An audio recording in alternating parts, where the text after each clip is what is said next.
نحمده ونصلي على رسوله الكريم أما بعد فأعوذ بالله من الشيطان الرجيم بسم الله الرحمن الرحيم رب اشرح لي صدري ويسر لي أمري واحلل عقدة من لساني يفقه قولي آمين يا رب العالمين اللهم فقهنا في الدين وعلمنا التاويل ربي زدني علما ربي زدني علما ربي زدني علما.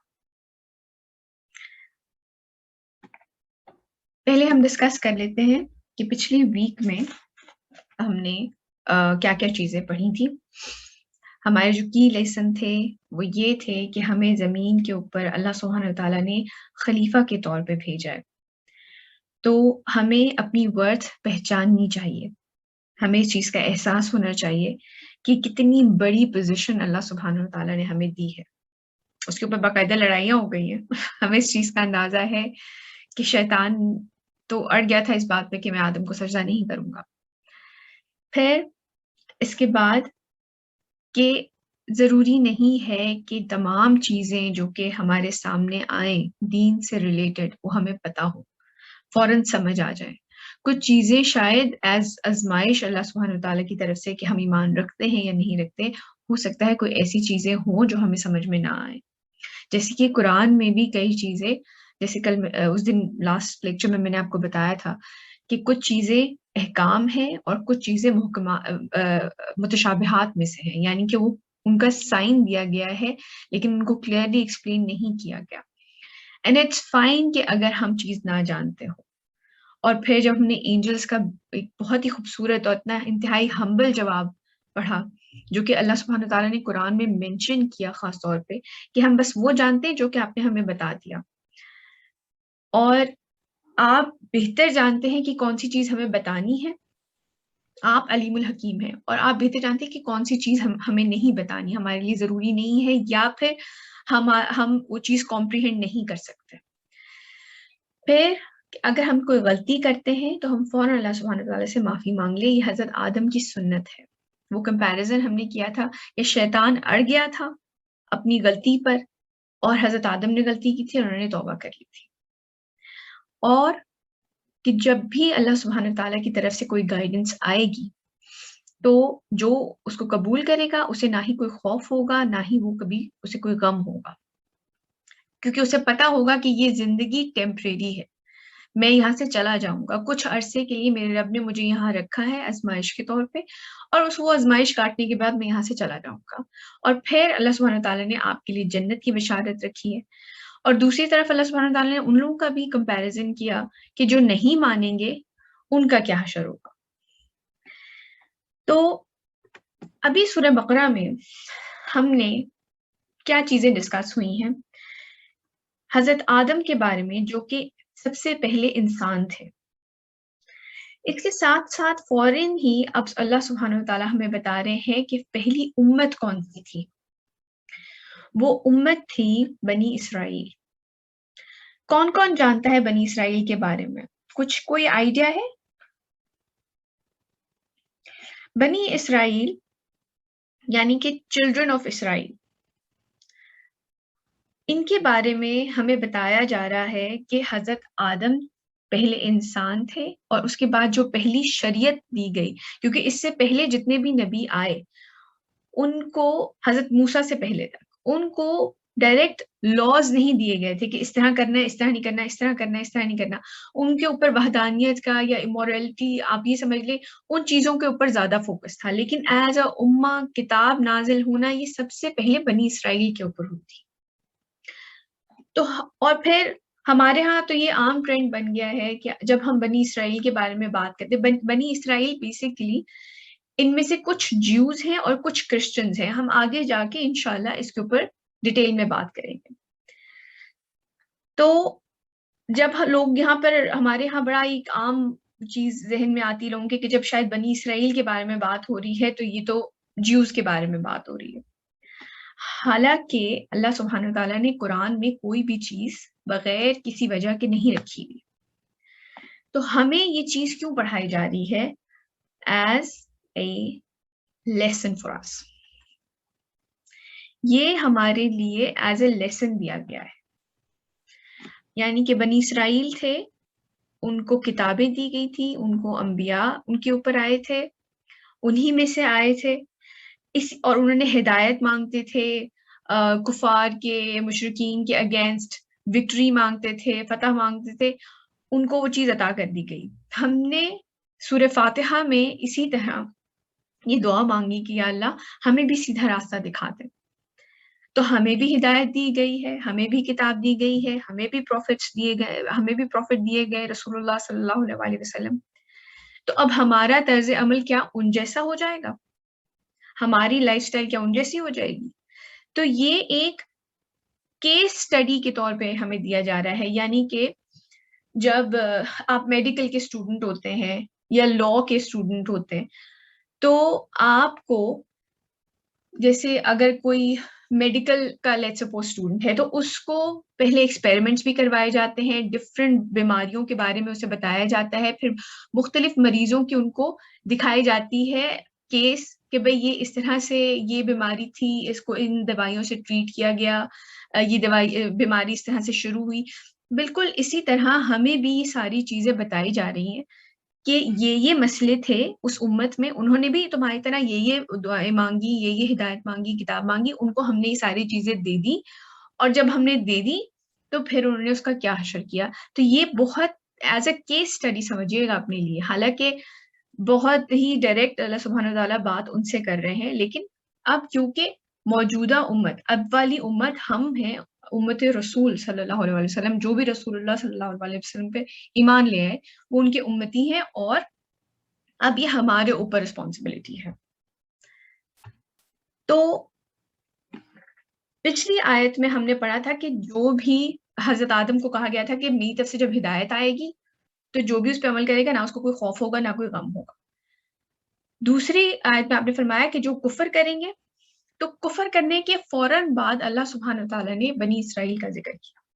یعنی کہ یہ لوگ وہ تھے جو ڈینائی کر گئے تھے، جو کفر کر گئے تھے، جنہوں نے ماننے سے انکار کر دیا تھا. تو اللہ سبحانہ وتعالیٰ فرما رہے ہیں یا بنی اسرائیل اذکروا نعمت التی انعمت علیکم، اے بنی اسرائیل یاد کرو میرے اس انعام کو جو میں نے تم پر کیا.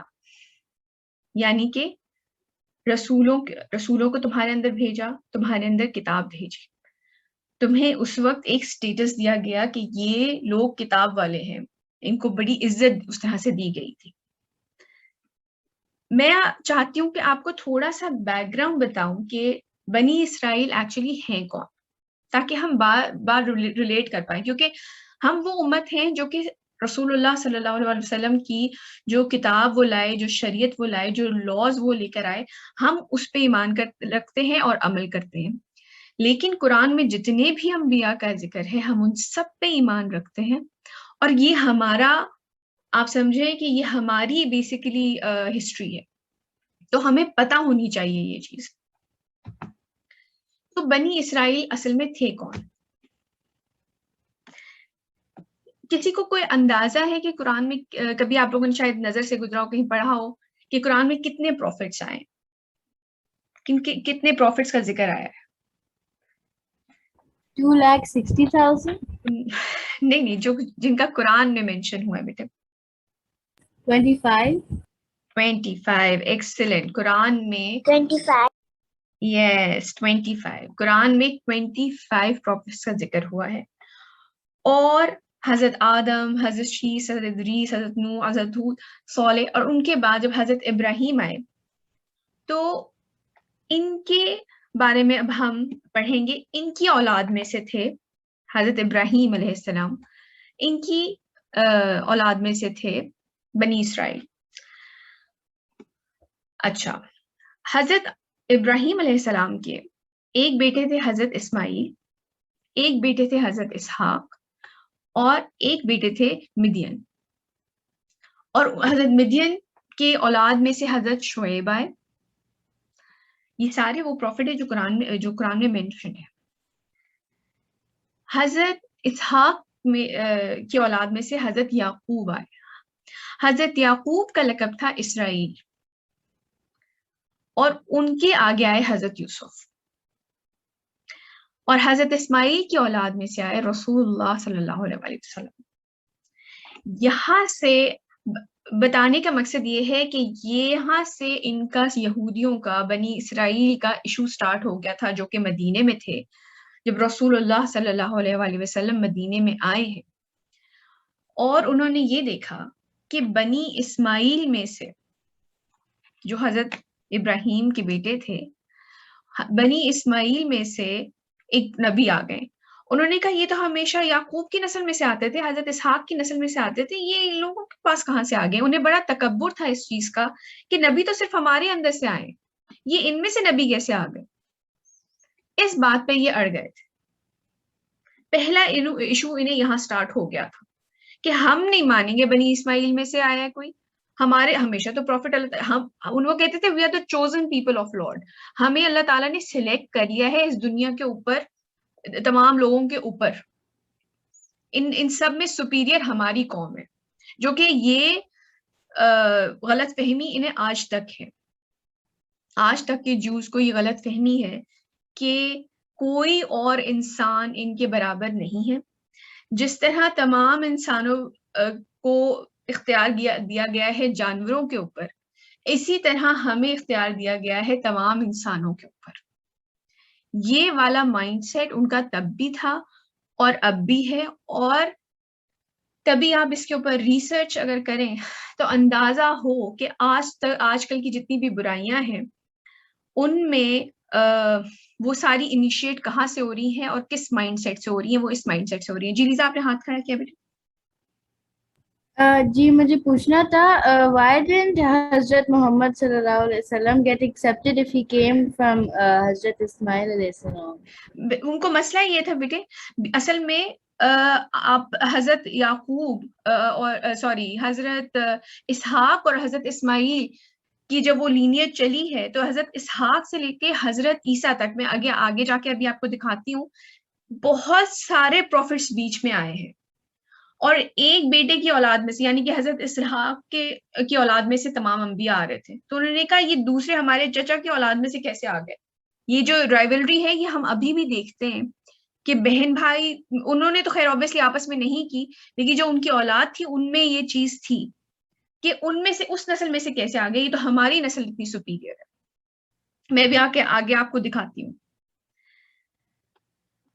بنی اسرائیل حضرت، جیسے کہ میں نے کہا حضرت یعقوب کا لقب تھا، ان کے تھے 12 بیٹے، حضرت یعقوب کے 12 بیٹے تھے. ان میں سے حضرت یوسف جو تھے نبی تھے. اب ہم ان کی سٹوری تھوڑی سی دیکھ لیتے ہیں بہت شارٹ میں انشاءاللہ. اچھا بیٹے یہاں پہ اذان ہو رہی ہے، میں پاز لے رہی ہوں.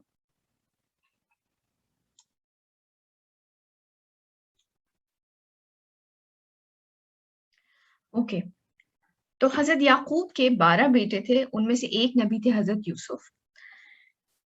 ان 12 بیٹوں میں سے جو باقی کے 10 تھے، ایک تو حضرت یوسف کے بھائی تھے بنیامین، ان کو تو یہ ایشو نہیں تھا، لیکن جو باقی ان کے 10 بیٹے تھے، آئی ایم سوری میرا لیپ ٹاپ اسٹک کر گیا.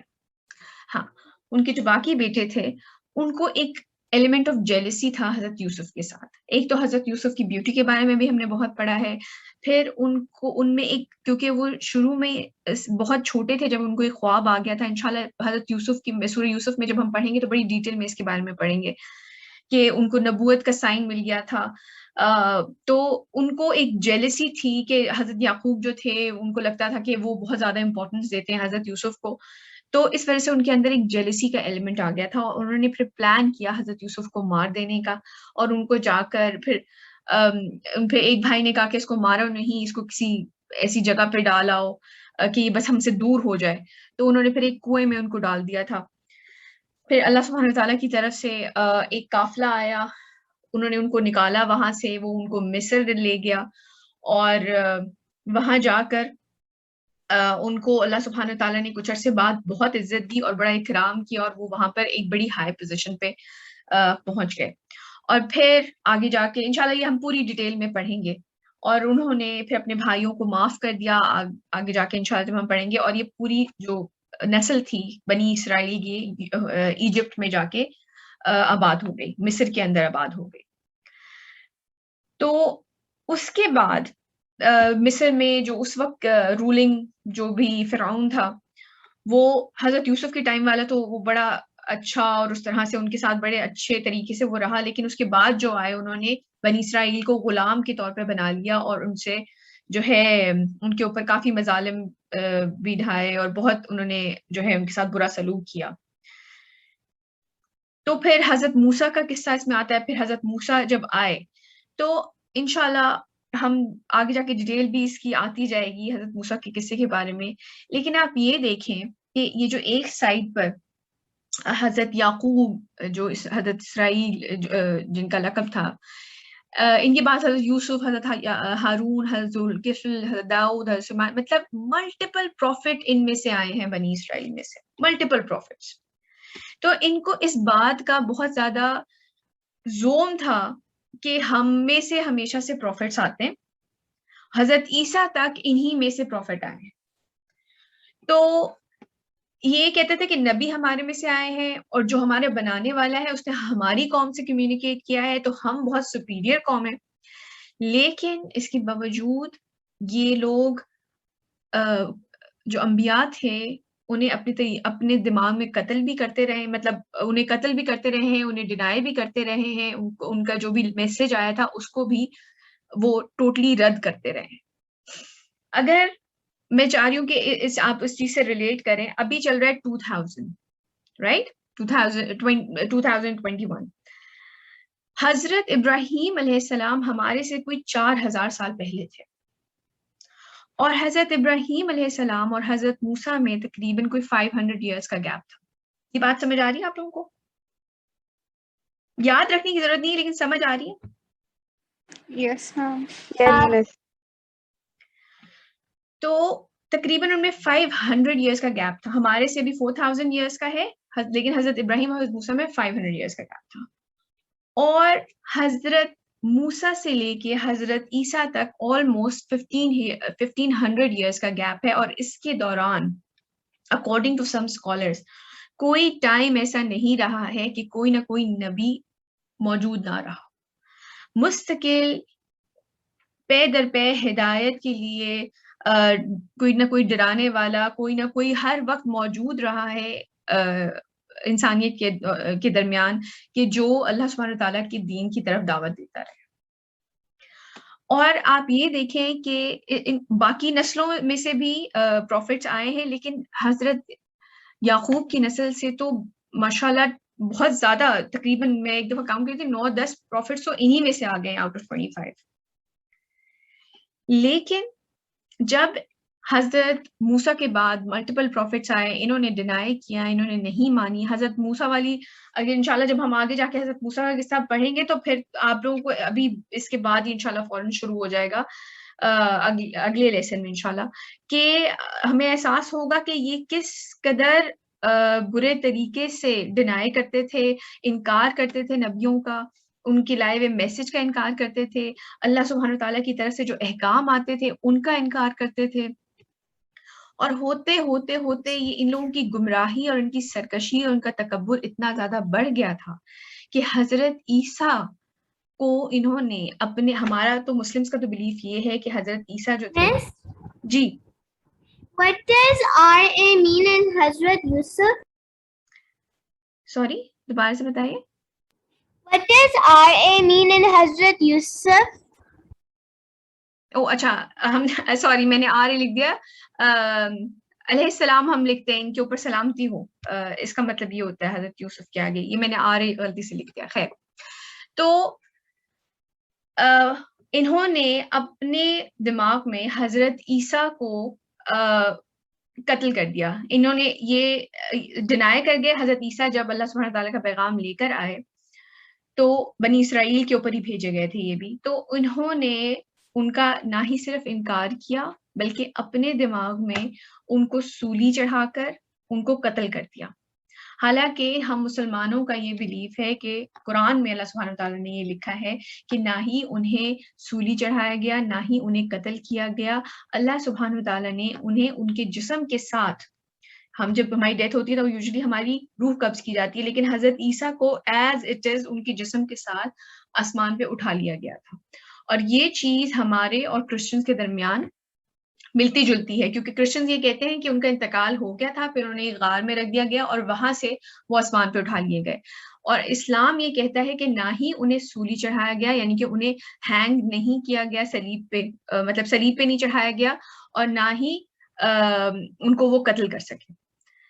تو لیکن جب بھی کوئی قوم نبی کی بات، رسول کی بات ماننے سے انکار کرتی ہے خاص کر، تو وہ ختم کر دی جاتی ہے. قوم لوط پہ عذاب آیا، قوم نوح پہ عذاب آیا، ڈفرینٹ، انشاءاللہ ہم قرآن میں بھی آگے پڑھیں گے کہ یہ اللہ سبحانہ تعالیٰ کی سنت رہی ہے کہ جب بھی لوگ رسولوں کا انکار کرتے ہیں تو ان کو ختم کر دیا جاتا ہے. اس قوم کو خاص کر آپ یہ سمجھ لیں کہ مہلت دی گئی ہے، کیونکہ ان کا بہت برے طریقے سے خاتمہ ہونا ہے، اور اس کی بہت زیادہ ہمیں انڈیکیشن احادیث میں ملتی ہیں. حضرت عیسیٰ کو جب انہوں نے اپنے دماغ میں بار بار اسی لیے کہہ رہی ہوں کیونکہ حضرت ہمارا مسلمس کا یہ بلیف نہیں ہے، انہیں ایز اٹ از اٹھا لیا گیا تھا آسمان پہ. تو انہوں نے جب اپنے دماغ میں انہیں قتل کر دیا تو پھر ان کے اوپر ایک دنیاوی عذاب آیا تھا، اور وہ یہ تھا کہ انہوں نے یہ مدینے کیسے پہنچے، یہ اصل میں اس کی سٹوری ہے. انہوں نے تقریباً حضرت عیسیٰ کی 33 سال کی عمر میں انہیں جب اٹھا لیا گیا تھا تو آلموسٹ 30 33 35 سال کے بعد انہوں نے ریبیل کیا تھا رومنز کے اگینسٹ، جیوز نے، اور انہوں نے بہت برے طریقے سے ان کو ڈیفیٹ کیا اور ان کو جروسلم سے نکال دیا.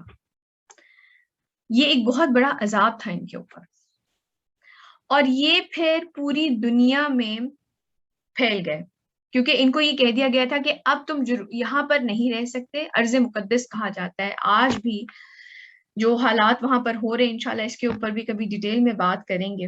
اور ہمیں یہ بھی پتا ہونا چاہیے کہ مسلمز، انفیکٹ ہمیں یہ چیز ابھی کبھی آپ لوگوں کے پاس ٹائم ہوا کرے تو اس کے اوپر ضرور ریسرچ کیا کریں کہ اصل میں مسئلہ کیا ہے.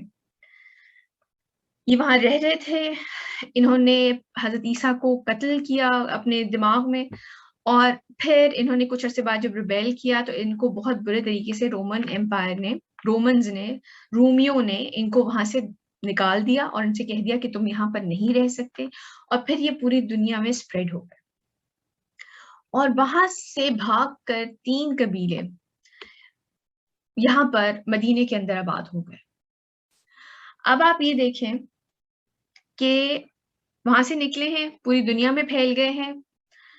اب ان میں سے 3 قبیلے، جس کا وہ جہاں بس چلا وہ وہاں چلا گیا، لیکن ان میں سے جو 3 قبیلے، کچھ 5 کہتے ہیں کچھ 3 کہتے ہیں، یہ جا کے مدینے کے اندر سیٹل ہوئے تھے. اور سورہ بقرہ کہاں نازل ہوئی ہے، کون بتائے گا؟ سورہ بقرہ مدینے میں ہی نازل ہوئی ہے. مدینے میں، یس، سورہ بقرہ بھی مدینے میں ہی نازل ہوئی ہے، اور یہ سٹارٹ ہوئی ہے مدینے میں نازل ہونی 1 ہجری کو، یعنی کہ 13 سال بعد مکے میں رہنے کے بعد جب رسول اللہ صلی اللہ علیہ وسلم ہجرت کر کے مدینہ آئے ہیں، وہاں پر سے ہمارا ہجری کیلنڈر سٹارٹ ہوتا ہے، اور 1 سے سٹارٹ ہوئی تو تقریباً 10 سال میں مکمل ہوئی ہے یہ سورہ. اس کے درمیان میں اور قرآن کے پورشنز اترتے رہے. تو اب یہ وہاں آئے ہیں رسول اللہ صلی اللہ علیہ وسلم، اور آلریڈی جیوز وہاں پہ موجود ہیں جن کو کتاب کا بھی علم تھا، ان کو پتا تھا کہ نبی بھی آتے ہیں، اللہ سبحانہ تعالیٰ کی طرف سے ہدایت بھی آتی ہے، یہ سب یہ چیز بہت اچھے طریقے سے فیملیئر ہے. صحیح. اب ان سے پھر اللہ سبحانہ تعالیٰ بات کر رہے ہیں. یہ بات یہاں تک سمجھ آ گئی؟ Yes, ma'am. صحیح. کوئی کویسچن، کوئی ایسی چیز جو آپ لوگوں کو پتہ نہ چل سکی ہو؟ کیونکہ یہ ایک بیک گراؤنڈ ہے جو کہ آپ لوگوں کے ذہنوں میں ہونا چاہیے کہ اصل میں کیوں اللہ سبحانہ تعالیٰ حضرت آدم کے بعد سیدھا بنی اسرائیل سے بات کر رہے ہیں. کیونکہ وہ پہلے انسان تھے، یہ پہلی امت تھی، انہوں نے جو کچھ کیا وہ ہمیں نہیں کرنا. یہ ایز اے لیسن، ایک تو رسول اللہ صلی اللہ علیہ وسلم وہاں پہ گئے ہیں، وہاں پہ یہ موجود ہیں، اور ان کو دعوت دی جا رہی ہے کہ تم تو یاد کرو جو تمہیں اللہ سبحانہ تعالیٰ نے نعمتیں دی ہیں. اور آگے جا کے جو پھر ان کا آگے سے رویہ تھا اس کے بارے میں بھی اللہ سبحانہ تعالیٰ بات کریں گے. تو انڈائریکٹلی مسلمانوں سے بھی بات کی جائے گی اس میں. تو شروع کرتے ہیں. بسم اللہ. یا بنی اسرائیل اذکروا نعمت التی انعمت علیکم واوفوا بعہدی اوفوا بعہدکم وایای فارہبون. اے بنی اسرائیل یاد کرو میرے اس انعام کو جو میں نے تم پر کیا اور تم میرے وعدے کو پورا کرو تاکہ میں بھی تمہارے وعدے کو پورا کروں اور صرف مجھ ہی سے ڈرو. اللہ سبحانہ تعالیٰ نے کون سی نعمت ان کو دی تھی؟ جی رائحہ بتائیے. سوری تھوڑا اونچا بولیے گا, مجھے آواز نہیں آئی آپ کی. مجھے آواز نہیں آ رہی, سوری, تھوڑی اونچے بولیے گا.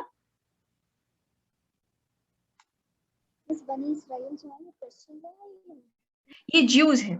دیکھیے بنی اسرائیل میں سے جب حضرت یعقوب کی اولاد میں سے ہم نے سارا بتایا ایجپٹ چلے گئے, پھر واپس وہ فلسطین چلے گئے, ان کے اولاد میں سے جو بھی لوگ تھے وہ جیوز تھے. جب حضرت عیسیٰ آئے اور ان کے اوپر جو لوگ حضرت عیسیٰ کے اوپر ایمان لے آئے وہ ہو گئے کرسچن. بعد میں انہوں نے اپنی جو بھی اس کا میسج کا حال کیا کہ بیٹا بنا لیا اور سب کچھ, یہ ایک بات کی کہانی ہے. لیکن اس وقت جیوز کے درمیان میں سے جو حضرت عیسیٰ پہ ایمان لے آئے وہ کرسچن ہوئے, اور پھر جو آگے رسول اللہ صلی اللہ علیہ وسلم پہ ایمان لے آئے وہ مسلمان ہوئے. Not only among the Jew, لیکن وہ تو پوری دنیا کے لیے آئے تھے رسول اللہ صلی اللہ علیہ وسلم, تو پوری دنیا سے جو بھی رسول اللہ پہ ایمان لے آئے وہ مسلمان ہوئے. بنی اسرائیل میں سارے جیوز تھے, اور ان جیوز میں جو حضرت عیسیٰ پہ ایمان لے آئے, کیونکہ جیوز حضرت عیسیٰ کو نہیں مانتے, وہ کہتے ہیں کہ وہ جتنے بھی نبی آئے ہم صرف ان تک مانتے, تو حضرت عیسیٰ کے اوپر وہ ایمان نہیں لے کے آئے. لیکن جتنے لوگ بھی ان میں سے چند لوگ جو بہت تھوڑے سے لوگ حضرت عیسیٰ پہ ایمان لے کر آئے تھے وہ کرسچن ہو گئے. ٹھیک ہے, تو یہاں پہ اللہ سبحانہ تعالیٰ کون سی نعمت کی بات کر رہے ہیں بنی اسرائیل سے؟ نہیں بنو سلوا تو بہت آگے آئے گا بیٹے. وہ اس نعمت کی بات کر رہے ہیں جو کہ ابھی میں نے مینشن کی کہ ان کو کتابیں دی گئی تھیں, ان کو رسول دیے گئے تھے. صرف کھانے پینے کی نعمت تو نہیں ہوتی, نعمت تو ہر طرح کی ہوتی ہے, اور اس سے بڑی نعمت اور کوئی نہیں ہے کہ اللہ سبحانہ تعالیٰ آپ کو اپنی میسج پہنچانے کے لیے یا اپنے بندوں میں سے چن لیں کہ ان کو کتاب دی جائے گی, اور یہ نعمت ہمیں بھی دی گئی ہے. اور اللہ سبحانہ تعالیٰ فرما رہے ہیں کہ یاد کرو اپنے وعدے کو. کون سا وعدہ؟ کہ یہ جو دعائیں کیا کرتے تھے اور یہ مدد مانگا کرتے تھے کہ ہم پہ انبیاء آئیں اور ہم پر یہ ہمیں میسج دیا جائے, اور ہم جو کفار ہیں یا مشرکین ہیں ان کے اگینسٹ ہم جو ہے ہمیں فتح ملے. تو انہوں نے کہا کہ تم اپنا عہد یاد کرو تاکہ میں بھی اپنا عہد پورا کروں. اور اللہ سبحانہ تعالیٰ کا وعدہ عہد کیا تھا کہ اللہ تعالیٰ نے کہا تھا کہ اگر تم میری کتاب پر عمل کرو گے تو میں تمہیں اوپر سے بھی رزق دوں گا اور نیچے سے بھی, مطلب ہر جگہ سے تمہیں رزق دوں گا, باؤنٹی تمہارے لیے, مطلب دنیا جنت بنا دوں گا. اور یہ ایگزیکٹلی مسلمانوں کے لیے بھی ہے. اگر اللہ سبحانہ تعالیٰ فرماتے ہیں کہ تمہیں کوئی مسئلہ نہیں ہوگا اگر تم دنیا میں بھی میری کتاب پر عمل کرو گے, تو تمہیں دنیا میں بھی بھلائی ہے اور آخرت میں بھی بھلائی ہے, اور صرف مجھ سے ہی ڈرو, یعنی کہ دوسرے لوگوں کے پریشر میں مت آئے. کئی دفعہ ایسے ہوتا ہے کہ ہم جب اللہ سبحانہ تعالیٰ کی کسی بات کے اوپر عمل کرتے ہیں تو ہم اکیلے کھڑے ہوئے ہوتے ہیں, اور پھر اللہ سبحانہ تعالیٰ ہمیں مدد دیتے ہیں. رسول اللہ صلی اللہ علیہ وسلم پہ جب قرآن نازل ہوا تھا وہ اکیلے تھے, ایک بندہ یہ میسج لے کے چلا ہے. اس طرح آج بھی جب ہم اللہ سبحانہ تعالیٰ کے احکام کی پیروی کرنا, اس کے اوپر چلنا شروع کرتے ہیں, تو یاد رکھیں کئی دفعہ ایسا ہوتا ہے کہ ہم بالکل اکیلے کھڑے ہوتے ہیں, چاہے وہ سر کور کرنے کی ہی بات کیوں نہ ہو. کئی دفعہ آپ اپنی فیملی میں اکیلے کھڑے ہوئے ہوتے ہیں, چاہے وہ آپ کوئی بھی حرام کام چھوڑنے کی بات ہو, آپ کئی دفعہ اکیلے کھڑے ہوئے ہوتے ہیں. آپ کی کوئی فرینڈ, کوئی ماں باپ, کئی دفعہ ماں باپ اگینسٹ ہوتے ہیں, بہن بھائی اگینسٹ ہوتے ہیں, آپ کے فرینڈز آپ کے اگینسٹ رہتے ہیں. کئی دفعہ اللہ کا دین جب آپ سٹارٹ کرتے ہیں تو اکیلے کھڑے ہوتے ہیں. تو اللہ سبحانہ تعالیٰ کہہ رہے ہیں کہ تم مجھ سے ڈرو، لوگوں سے مت ڈرو. کوئی تمہارے اوپر حاوی نہیں آ سکتا اگر تم اللہ کے دین کو غالب کرنے کی کوشش کر رہے ہو یا تم اللہ کے دین کو اپنے زندگی میں شامل کرنے کی کوشش کر رہے ہو. تو اس چیز سے نہیں ڈرنا چاہیے انسان کو کہ میں تو اکیلا رہ جاؤں گا، کوئی بھی ساتھ نہیں دے گا. بے شک کوئی بھی ساتھ نہ دے. ایک حدیث میں آتا ہے کہ رسول اللہ صلی اللہ علیہ وسلم نے فرمایا ایک صحابی سے کہ چاہے پوری دنیا ایک طرف ہو جائے، یہ بہت امپورٹنٹ بات ہے بیٹے، یہ ہمیشہ آپ اپنی زندگیوں میں شامل کر لیں، اپنی زندگی میں اس کو ایڈ کر لیں. اللہ سبحانہ و تعالی، رسول اللہ صلی اللہ علیہ وسلم نے فرمایا کہ چاہے پوری دنیا ایک طرف ہو جائے اور وہ مل کے تمہیں نقصان پہنچانا چاہے اور اللہ نہ چاہے تو وہ تمہیں کوئی نقصان نہیں پہنچا سکتا اتنا جتنا اللہ چاہے. تھوڑا بہت اگر آپ کو کوئی نقصان، کوئی فرق نہیں پڑتا. ویسے ہی ان کو نہ خوف ہوگا نہ وہ غمگین ہوں گے، یہ ہم پہلے ہی پڑھ چکے ہیں. اور آپ نے فرمایا کہ اگر پوری دنیا مل کے تمہیں کوئی فائدہ پہنچانا چاہے اور اللہ سبحانہ وتعالیٰ نہ چاہے تو تمہیں کوئی فائدہ نہیں پہنچا سکتا الا اتنا جتنا اللہ چاہے. تو یہ بات یاد رکھیں کہ پوری دنیا ایک طرف ہو کے آپ کو نقصان نہیں پہنچا سکتی اور پوری دنیا ایک طرف ہو کے آپ کو فائدہ نہیں پہنچا سکتی. اس لیے اگر کسی سے ڈرنا ہے، کسی کا تقوی اختیار کرنا ہے، کسی کے بارے میں کچھ کسی کے لیے کام کرنا ہے تو وہ اللہ کی ذات ہے. آپ ان کے اوپر اپنے کام چھوڑ دیں، باقی آپ کو کسی سے ڈرنے کی ضرورت نہیں. جہاں دین کا معاملہ آئے وہاں چاہے آپ اکیلے ہوں، اللہ آپ کے لیے کافی ہے. آگے بڑھتے ہیں. وَآمِنُوا بِمَا أَنزَلْتُ مُصَدِّقًا لِمَا مَعَكُمْ وَلَا تَكُونُوا أَوَّلَ كَافِرٍ بِهِ.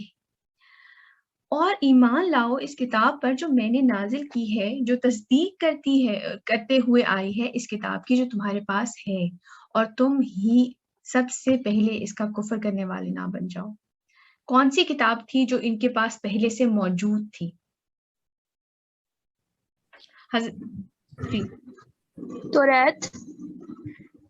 توریت. بالکل صحیح. ان کو حضرت موسیٰ کے اوپر توریت نازل کی گئی تھی اور قرآن جو ہے اس کی تصدیق کرتا ہے. قرآن اس کے بارے میں مینشن کرتا ہے کہ پہلے رسولوں کو جو کتابیں دی گئی تھی تو وہ ان کو کہا جا رہا ہے کہ تم سب سے پہلے کافر نہ بنو، تمہاری کتاب کی تصدیق کرتی ہوئی آئی ہے یہ کتاب. وَلَا تَشْتَرُوا بِآيَاتِ ثَمَنًا قَلِيلًا وَآيَاتِ فَاتَّقُونِ.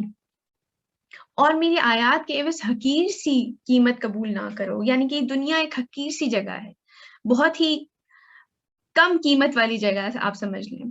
ایک حدیث میں آتا ہے کہ رسول اللہ صلی اللہ علیہ وسلم ایک جگہ جا رہے تھے، مجھے معاف کریں مجھ سے کہیں غلطی پہ ہو، تو آپ جا رہے تھے ایک جگہ پہ، تو وہاں پر ایک اینیمل پڑا تھا اور اس کا ڈیڈ اینیمل پڑا ہوا تھا اور اس کا کان بھی جو تھا وہ کٹا ہوا کہیں سائڈ پہ پڑا ہوا تھا. تو رسول اللہ صلی اللہ علیہ وسلم نے صحابہ سے کہا کہ کوئی لے گا اس کو، کتنے میں خریدو گے اس کو؟ تو صحابہ فوراً کہہ لیں گے نہیں، ہم اس کا کیا کریں گے. آپ نے وہ کان اٹھایا، کہہ لیں گے یہ کون خریدے گا؟ تو صحابہ سارے ایک دم سے کہہ لیں گے یہ تو ڈیڈ اینیمل، اس کا کان بھی کٹا ہوا، مطلب ہم اس کا کیا کریں گے. تو آپ رسول اللہ صلی اللہ علیہ وسلم نے فرمایا کہ اگر اللہ کے نزدیک اس دنیا کی قیمت اس سے بھی کم ہے. ایک جگہ آتا ہے کہ آپ نے فرمایا کہ اگر اس دنیا کی قیمت اللہ سبحانہ وتعالیٰ کے سامنے ایک مکھی کے پر کے برابر بھی ہوتی تو وہ کفار کو یا نان بلیورز کو اس میں سے کچھ حصہ نہ دیتے. تو اللہ کے نزدیک اس دنیا کی کوئی حقیقت نہیں ہے. اس کی باؤنٹیز، جتنے بڑے بڑے آپ محل دیکھ لیں، جتنی بڑی بڑی آپ گاڑیاں دیکھ لیں، جتنی مرضی کسی کے پاس آپ باؤنٹیز، جتنی مرضی کسی کے پاس آپ اللہ کی نعمتیں دیکھ لیں، اللہ کی نعمتیں ان کے بقول ہوتی نا کہ جی یہ بڑا اللہ کا کرم ہے، چاہے حرام سے کمایا ہو چاہے حلال سے کمایا ہو، اس سے فرق نہیں پڑتا انہیں اس چیز سے. تو جس مرضی کے پاس آپ جتنی مرضی دنیا کی نعمتیں، شہرتیں، پیسہ جو کچھ دیکھ لیں، اللہ کے نزدیک اس کی کوئی حقیقت نہیں. اور صرف میرا تقوی اختیار کرو، مجھ ہی سے بچتے رہو، یعنی کہ میری نافرمانی سے بچتے رہو.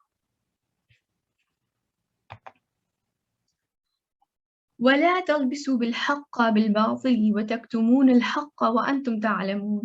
اور نہ گڈمٹ کرو، یعنی کہ مکس نہیں کرو حق کے ساتھ باطل کو، اور نہ چھپاؤ حق کو جبکہ تم جانتے ہو.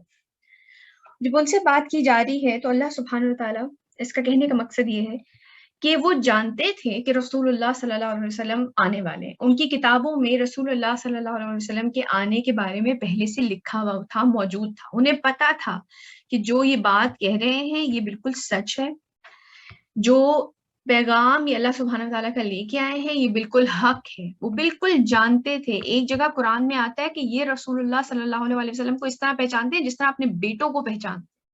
کوئی اپنی اولاد کو نہیں بھول سکتا. دیکھ کے یہ نہیں کہہ سکتا کہ میں اسے نہیں جانتا، انلیس کہ کوئی دماغی بیماری ہو. سب تو اللہ سبحانہ تعالیٰ فرماتے ہیں کہ یہ رسول اللہ صلی اللہ علیہ وسلم کو اس طرح ہی پہچانتے ہیں جیسے یہ اپنے بیٹوں کو پہچانتے ہیں. لیکن اب آیتوں کو ادھر ادھر کر کے کہ نہیں یہ والی نشانی نہیں ہے، نہیں اس بارے میں نہیں لکھا ہوا یا اس بارے میں نہیں لکھا ہوا، یہ اس طرح سے جھوٹ اور باطل کو آپس میں، حق اور باطل کو آپس میں مکس کرتے رہتے تھے. آج ہمارے ساتھ بھی یہ ہوتا ہے. اگر اس آیت کو ہم اپنی زندگی کا ایک لیسن دیکھیں تو صحیح اور غلط کو ہم بھی مکس کرتے ہیں. جو میڈیا میں ہمیں چیزیں دکھائی جاتی ہیں وہ انہیں لگتا یہ ہے کہ نہیں ہم نے بڑی انسپریشنل یہ ویڈیو بنائی ہے، بڑی انسپریشنل یہ ڈرامہ یہ مووی بنائی ہے. حالانکہ کیا وہ قرآن اور سنت کے مطابق ہوتی ہے؟ کیا اس میں جو میسج دیا جا رہا ہوتا ہے وہ قرآن اور سنت کے مطابق ہوتا ہے؟ ہمارے ہاں تو یہ بڑا ہی ایک وہ لوگوں کے ذہنوں میں یہ چیز ڈال دی گئی ہے کہ ہم تو اسلام کا ایک بڑا سافٹ ویئر امیج پریزنٹ کر رہے ہیں. ہمیں کسی سے ڈر کے یا ڈیفینسو ہو کے یا مغلوب ہو کے زندہ رہنے کی ضرورت نہیں ہے. جو بات حق ہے وہ حق ہے.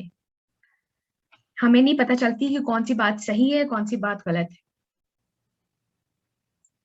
بلکہ میں عالم ہے ان کا ایک دفعہ ایک لیکچر ان کا سن رہی تھی تو مجھے بڑی ہنسی آئی. تو انہوں نے کسی ایکٹر تک کوئی تھا تو اس کو دعوت کی بات کی اس سے.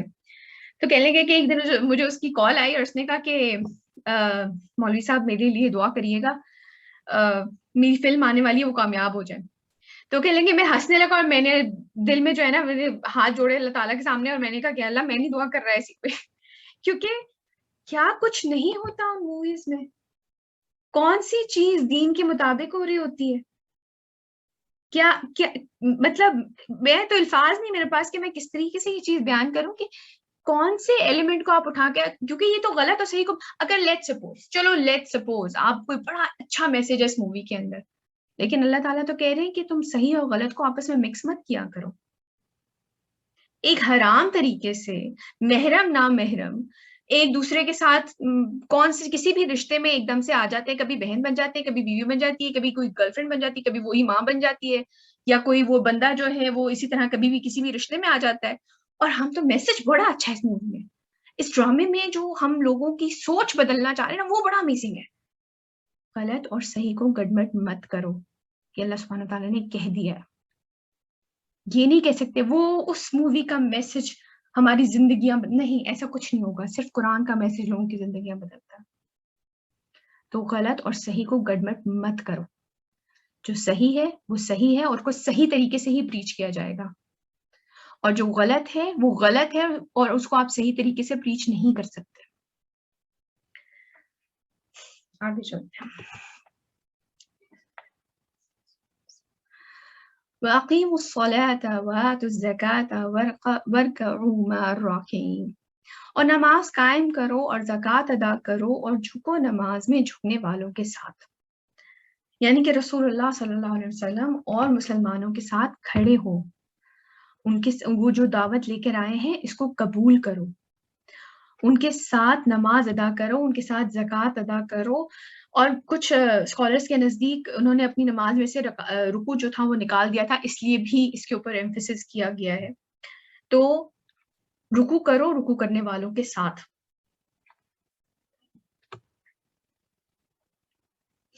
أَتَأْمُرُونَ النَّاسَ بِالْبِرِّ وَتَنْسَوْنَ أَنفُسَكُمْ وَأَنْتُمْ تَتْلُونَ الْكِتَابَ. کیا تم لوگوں کو نیکی کا حکم دیتے ہو اور خود اپنے آپ کو بھول جاتے ہو حالانکہ تم کتاب کی تلاوت کرتے ہو؟ یہ جب میں آیت پڑھ رہی تھی تو مجھے اپنے لیے بھی ڈر لگ رہا تھا، اور یہ ہر اس انسان کے لیے ڈرنے کی بات ہے جو کوئی بھی ایک چھوٹی سے چھوٹی بے شک بات کسی کو اچھی کرنے کے لیے بتا رہا ہو کہ تم یہ عمل کیا کرو. کیا تم وہ عمل کرتے ہو جو کتاب پڑھ رہا ہے؟ یہ چیز واقعی بڑی سکیری ہے. افلا تعقلون، کیا تم عقل سے بالکل ہی کام نہیں لیتے؟ آپ صرف دوسروں کو اچھی چیز کا عمل حکم نہیں دیتے، آپ خود بھی اس پہ عمل کرتے ہیں. رسول اللہ صلی اللہ علیہ وسلم کے بارے میں ہے کہ آپ، حضرت عائشہ سے پوچھا گیا کہ ان کے بارے میں بتائیں، تو انہوں نے کہا وہ تو چلتا پھرتا قرآن تھے. رسول اللہ صلی اللہ علیہ وسلم چلتا پھرتا قرآن تھے. اور جب میں اس کے اوپر اس آیت کے اوپر پڑھ رہی تھی تفاسیر، تو یہ میں نے ایسی احادیث پڑھی، ایسی سکیری احادیث تھیں کہ رسول اللہ صلی اللہ علیہ وسلم نے فرمایا کہ جب یہ اس قسم کا عمل کرتے ہیں، اسپیشلی بہت انفارچونیٹ ہے، یہ بہت ہی بدقسمتی سے آج ہمارے ساتھ یہ ہوتا ہے کہ بڑے بڑے عالم بھی جو ہیں وہ ان کا اپنا عمل کچھ اور ہوتا ہے اور وہ لوگوں کو کسی اور چیز کی ترغیب دے رہے ہوتے ہیں. ایک حدیث میں آتا ہے کہ جب آپ معراج شریف پہ گئے تو آپ نے فرمایا کہ میں نے دیکھا لوگوں کو جن کے ہونٹوں کو آگ کی چھری سے کاٹا جا رہا، آگ کی کینچی سے کاٹا جا رہا تھا، اور وہ ان کا جرم یہی تھا کہ وہ کہتے کچھ اور تھے، نیکی کی باتیں کرتے تھے سب کے سامنے، اور خود جو تھے وہ برے کاموں میں پڑے ہوئے تھے. It's very scary. ایک جگہ آتا ہے کہ آپ نے فرمایا کہ ایسا عمل کرنے والے جو علماء ہیں اسپیشلی، ان کے بارے میں، اور انسان بھی، ہر انسان جو بھی کسی کو نیکی کی دعوت دے رہا ہے، آپ اپنے عمل کو پہلے دیکھیں. انہوں نے کہا کہ وہ چکی کی صورت میں چکر لگا رہا ہوگا اور لوگ اس سے کہیں گے کہ اور جہنم میں اس کے گرد جمع ہو جائیں گے، یعنی کہ جو اس کو فالو بھی کرنے والے، بلائنڈلی جو لوگ فالو بھی کرتے ہیں وہ بھی جہنم میں اس کے ساتھ ہی ہوں گے، کیونکہ آپ نے بلائنڈلی کسی کو فالو نہیں کرنا. تو وہ اس کا کہ اس کے پاس گرد جمع ہو جائیں گے، کہیں گے کہ آپ تو ہمیں بڑی اچھی اچھی باتیں سکھاتے تھے، آپ تو انہوں نے کہا کہ میں تمہیں اچھائی کا حکم دیتا تھا لیکن میں خود نہیں کرتا تھا، اور میں تمہیں برائی سے روکتا تھا اور میں خود نہیں کرتا تھا. اس کا مطلب یہ نہیں ہے کہ آپ لوگوں کو اچھائی اور برائی کے بارے میں کہنا چھوڑ دیں، یہ تو آپ پر لکھ دیا گیا ہے کہ آپ نے، ورنہ سورہ عصر جو ہے، ہمارے ہاں تو کہتے ہیں جی دین اپنا اپنا، آپ کسی کو نماز کے لیے نہ کہیں، آپ کسی کو پردے کے لیے نہ کہیں، آپ کسی کو حرام کھانے سے مت روکیں. حالانکہ ایسا نہیں ہے. اگر ایسا ہوتا تو سورہ عصر کیوں اتاری جاتی؟ اللہ سبحانہ تعالیٰ کہتے ہیں کہ تمام انسان خسارے میں ہے، وقت کی قسم تمام انسان جو ہے وہ لاس میں ہے، خسارے میں ہے، نقصان میں ہے، سوائے ان لوگوں کے جو کہ ایمان لائیں، اچھے عمل کریں اور لوگوں کے حق کو حق کی اور صبر کی تلقین کرتے رہیں. تو آپ نے یہ خود کے لیے پہلے کرنا ہے اور دوسروں کو کہنا بھی مسٹ ہے.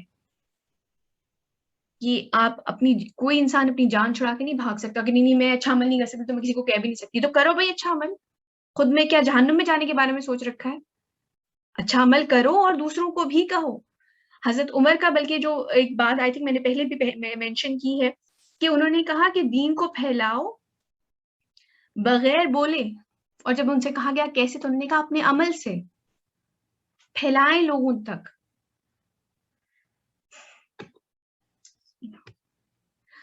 وَاسْتَعِينُوا بِالصَّبْرِ وَالصَّلَاةِ وَإِنَّهَا لَكَبِيرَةٌ إِلَّا عَلَى الْخَاشِعِينَ. اور مدد حاصل کرو صبر سے اور نماز سے، اور یقیناً بہت بھاری شے ہے مگر ان عاجزوں پر بھاری نہیں ہے. مطلب جو عاجزی اختیار کرتے ہیں، جو اللہ سبحانہ وتعالیٰ سے ڈرتے ہیں. جی دعا بتائیے. السلام علیکم میم. وعلیکم السلام ورحمۃ اللہ. میم آپ نے ابھی جو یہ چکی والی بات بتائی ہے، اس میں اسکالر نے ان لوگوں کو اچھی بات ہی بتائی تھی اور لوگوں نے اس پہ عمل کیا، تو پھر وہ اسکالر تو ٹھیک ہے کہ وہ خود عمل نہیں کرتا تھا اس لیے جہنم میں چلا گیا، تو وہ لوگ کیوں گئے؟ وہ تو اچھے کام ہی کرتے تھے، اس کی بات تصدیق نہیں کرتے تھے بیٹے. جو اس نے کہہ دیا وہ مان لیا. کیا ہم تصدیق کرتے ہیں؟ آج کل سوشل میڈیا پہ بھی ہر چیز ہمارے ہاتھ میں آئی ہوئی ہوتی ہے، کیا ہم تصدیق کرتے ہیں؟ کبھی ہم سوچتے ہیں کہ بھئی یہ اس نے صحیح عمل کرنے کا کتنی دفعہ ہوتا ہے کہ آپ اتنی یہ والی تسبیحاں اتنی دفعہ پڑھنی ہے، اس وقت پہ پڑھنی ہے، چلا اس وقت کاٹنا ہے، رات کے اتنے بجے یہ والی تسبیح پڑھنی ہے، یا آپ گوشت کا صدقہ دے دیں. اب جیسے حدیث میں آتا ہے کہ بہترین صدقہ مال کا ہے، تو کیا آپ تصدیق کر رہے ہیں کہ جو وہ کہہ رہا ہے کہ وہ صحیح ہے کہ نہیں؟ ٹھیک ہے نا، ہم بغیر تصدیق کیے کرتے ہیں یہ سارے کام، بغیر سوچے سمجھے لوگوں کو فالو کرتے ہیں. تو ان کو تو لگتا ہے کہ ہاں یہ نیکی کا عمل تھا، یہ تو بڑا اچھا تھا، ہم نے تو کر دیا، حالانکہ وہ نیکی کا عمل نیکی تو نہیں ہے یہ. میم یس جی جی. میم تصدیق کہاں سے کریں گے؟ مطلب اگر کچھ باتیں ہیں جو قرآن میں اور حدیث میں یا تو ہے نہیں، یا پھر مطلب ایز اٹ از بالکل کلیئر نہیں ہے، جس کی وجہ سے ہم کسی اسکالر کے پاس جاتے ہیں تاکہ وہ ہمیں کلیئر بات بتا دے. اب دو اسکالر وہ الگ الگ بات بتا رہے ہیں، تو ہمیں کیسے پتہ چلے گا کہ کون سا والا صحیح ہے، ہمیں جب بیسک ہی نہیں پتا ایک بات کا. آپ کا سوال پتہ ہے بہت اچھا ہے، اور میں مجھے بڑی خوشی ہوئی آپ نے یہ سوال کیا. دیکھیے بیٹا، ایک بات یاد رکھیے گا، اول تو آپ کو ہم جب قرآن پڑھنا شروع کرتے ہیں تو ہم سب سے پہلے کون سی سورہ پڑھتے ہیں؟ سورہ فاتحہ پڑھتے ہیں. سورہ فاتحہ میں اللہ تعالیٰ سے ہم یہ کہہ رہے ہیں کہ ہمیں آپ سیدھا راستہ دکھائیں. جب آپ سے کوئی بات، پھر حدیث میں آتا ہے کہ استخارہ میری امت کی خوشنودی ہے. استخارے سے ہم کوسوں دور ہیں. ہم کبھی کوئی عمل کرنے، کوئی چیز کرنے سے پہلے یہ نہیں سوچتے کہ یہ ہمارے لیے صحیح ہے. اگر آپ کو نہیں سمجھ آ رہی ہے تو آپ دعا کریں اللہ سبحانہ تعالیٰ سے سب سے پہلے. اول تو بہت ساری چیزیں بالکل کلیئر ہیں، لیکن ہاں اگر کوئی چیز ہے جو کہ آپ کی سمجھ نہیں آ رہی ہے، آپ خود بھی ریسرچ کریں اس کے اوپر.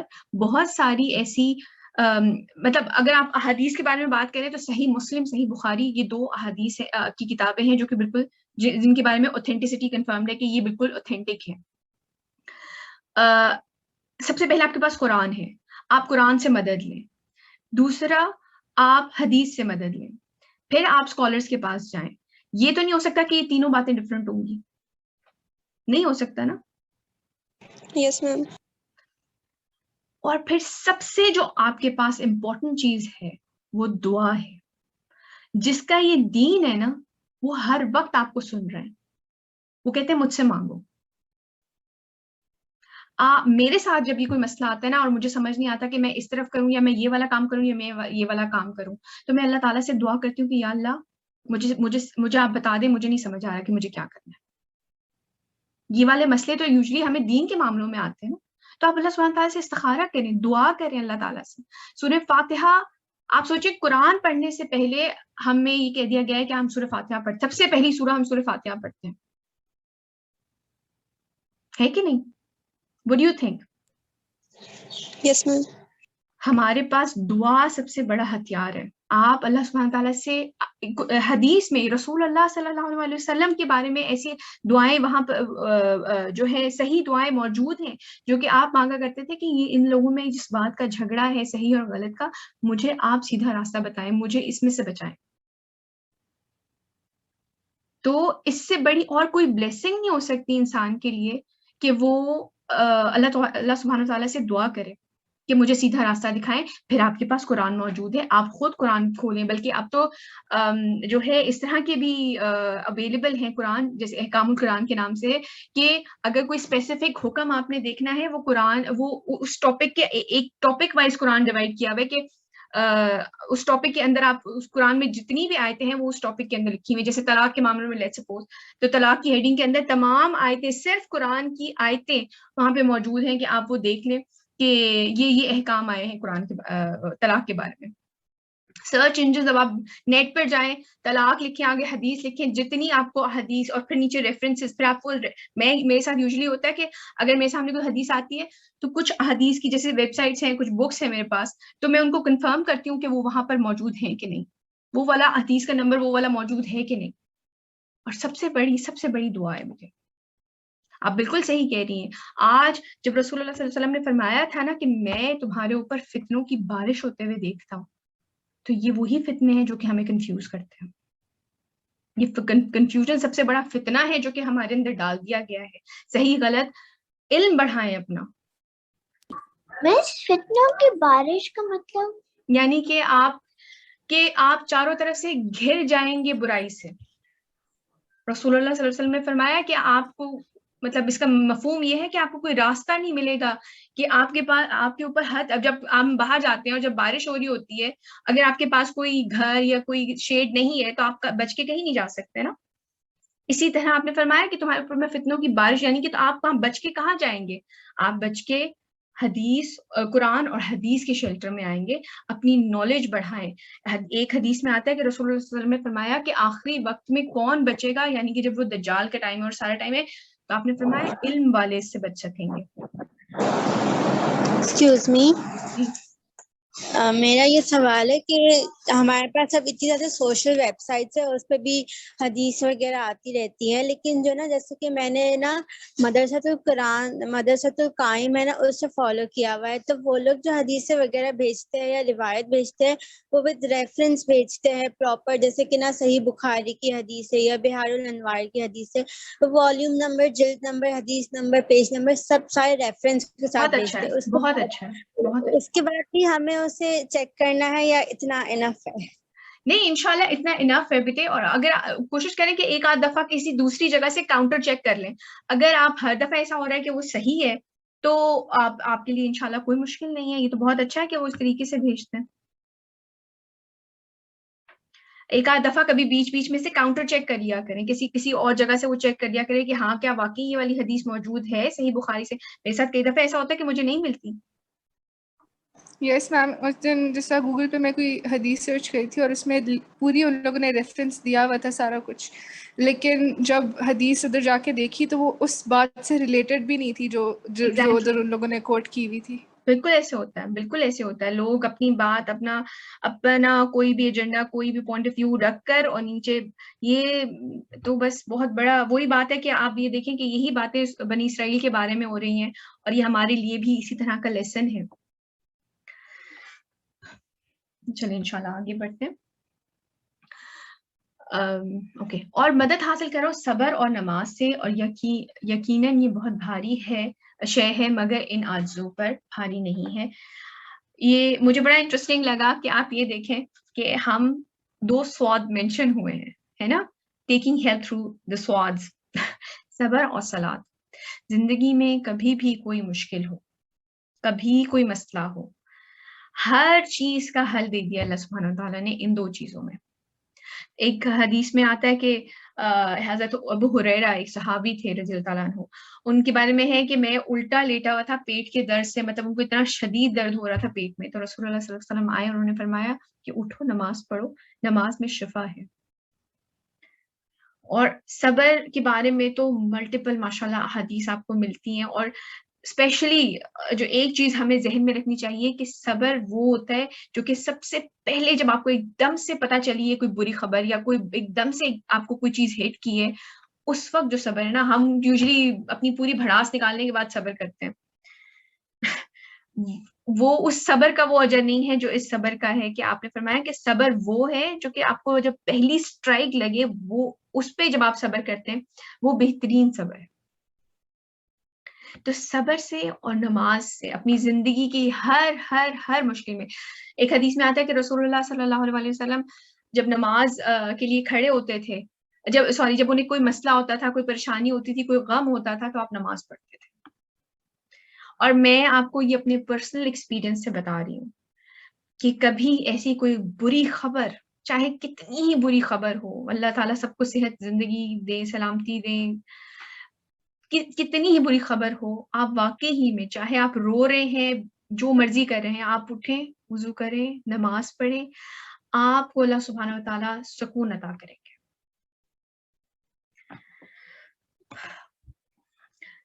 الذین یظنون انہم ملاقو ربہم وانہم الیہ راجعون، جنہیں یہ یقین ہے کہ وہ اپنے رب سے ملاقات کرنے والے ہیں، اور جنہیں یہ یقین ہے کہ بالآخر انہیں اسی کی طرف لوٹ کے جانا ہے، یعنی کہ اپنے رب کی طرف لوٹ کے جانا ہے.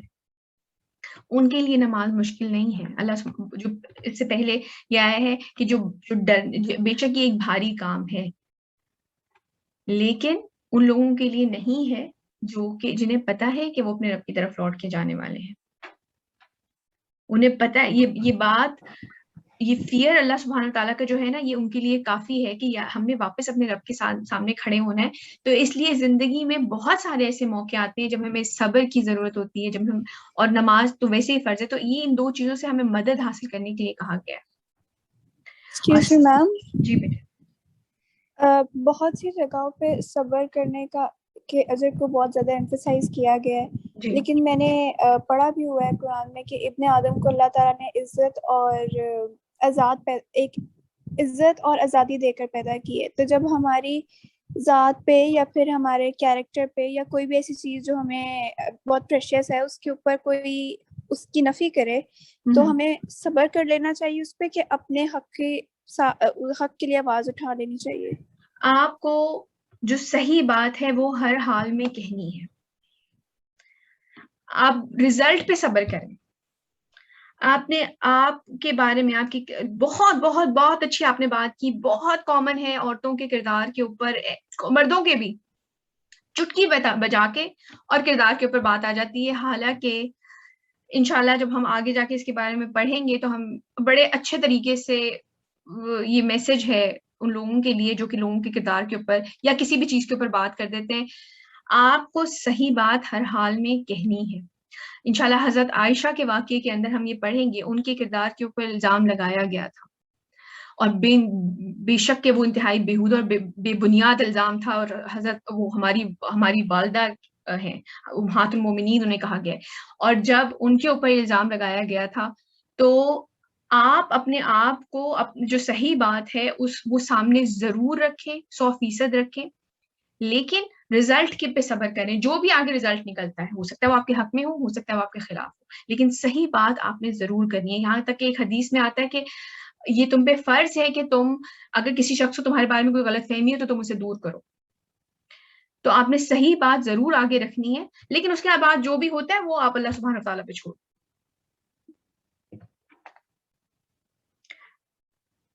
اوکے. نماز کی امپورٹنس اور جو نماز کی اور صبر کی جو امپورٹنس ہمیں بتائی گئی ہے، قرآن میں تقریباً اٹس مور دین 67 ٹائمز جو ہے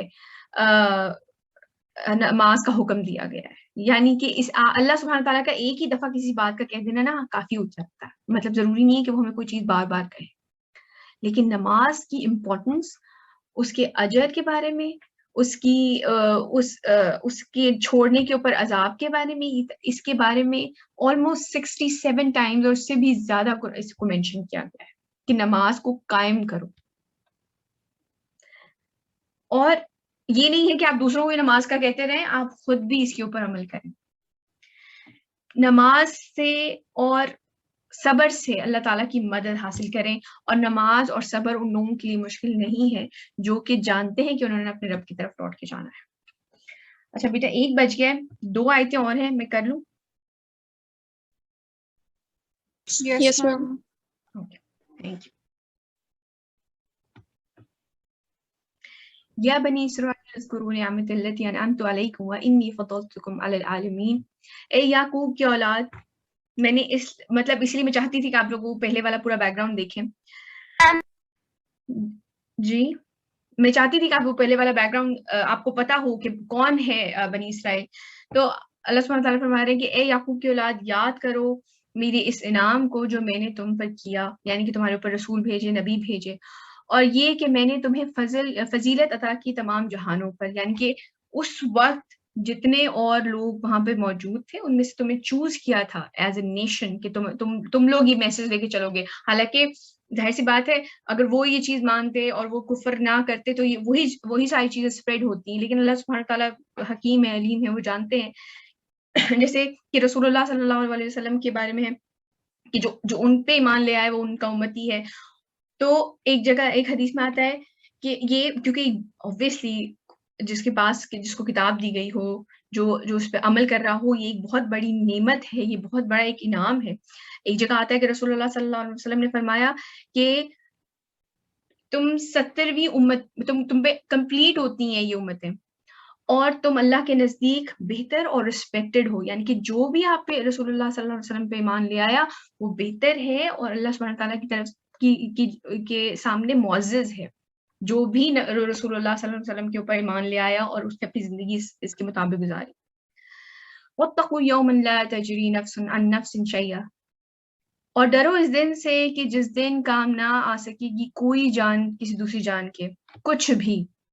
وَلَا يُقْبَلُ مِنْهَا شَفَاعَةٌ وَلَا يُؤْخَذُ مِنْهَا عَدْلٌ وَلَا هُمْ يُنصَرُونَ، اور نہ کسی سے کوئی فدیہ قبول کیا جائے گا اور نہ انہیں کوئی مدد مل سکے گی. یہ چیز یہ اتنی کلیئر اور سمپل آیا ہے، یہ جو ہم لوگ، اور یہ اللہ سبحانہ وتعالیٰ نے ملٹیپل ٹائم قرآن میں، سورہ عبسہ میں، سورہ مدثر میں، سورہ آل عمران میں، سورہ ابراہیم میں، ملٹیپل ٹائمز اللہ سبحانہ وتعالیٰ نے کہا ہے کہ یہ مت سوچنا. یہ آپ نے فرمایا کہ یہ وہ دن ہوگا کہ جس دن نہ باپ بیٹے کے کام آ سکے، نہ بیٹا نہ باپ کے کام آ سکے گا. ایک جگہ آتا ہے کہ ہم نے فرمایا کہ اگر یہ کفار جو ہیں یہ مرنے کے، اگر کوئی شخص کسی نے کفر کیا وہ اسی حالت میں مر گیا تو اگر وہ قیامت والے دن زمین کے برابر سونا بھی دے گا تو وہ بھی اس سے قبول نہیں کیا جائے گا. اس دن اگر کوئی چیز کام آئے گی تو وہ انسان کا ایمان ہوگا اور نیک عمل ہوں گے.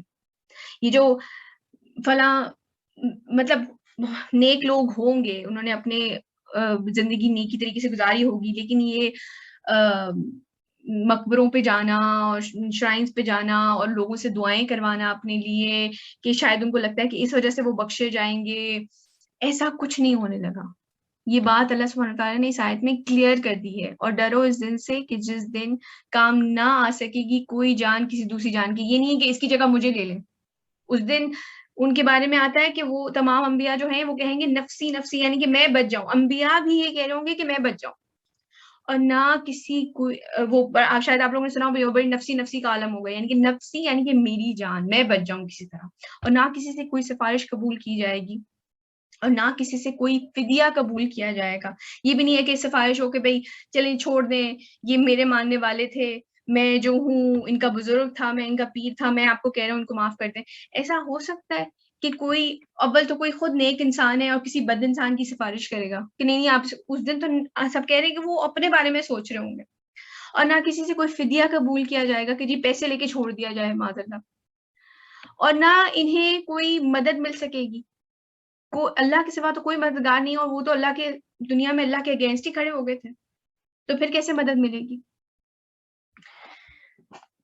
تو آج کے ہم کی لیسن دیکھ لیتے ہیں، اور وہ یہ ہے کہ اللہ کے عہد کو پورا کریں، اس قرآن کے اوپر غور و فکر کریں، پھر اللہ صرف اور صرف اللہ سبحانہ تعالیٰ سے ڈریں. چاہے آپ دنیا میں اکیلے کھڑے ہوئے، صرف اللہ سبحانہ تعالیٰ سے ڈریں. صحیح اور غلط کو آپس میں مت مکس کریں. صحیح صحیح ہے اور اس کو غلط ذریعوں سے پروو نہیں کر سکتے. صبر اور نماز سے مدد حاصل کریں. آخرت میں کسی کی کوئی سفارش، کوئی مقبرہ کی کسی بزرگ کی دعائیں یا کوئی پیر کسی کچھ ایسا قبول نہیں کیا جائے گا. صرف اور صرف آپ کا ایمان اور اچھے عمل جو ہیں وہ اس دن کے لیے آپ کی کوئی مدد کر سکیں گے. صدق اللہ العظیم. سبحانك اللهم وبحمدك أشهد أن لا إله إلا أنت أستغفرك وأتوب إليك. السلام عليكم ورحمة الله وبركاته.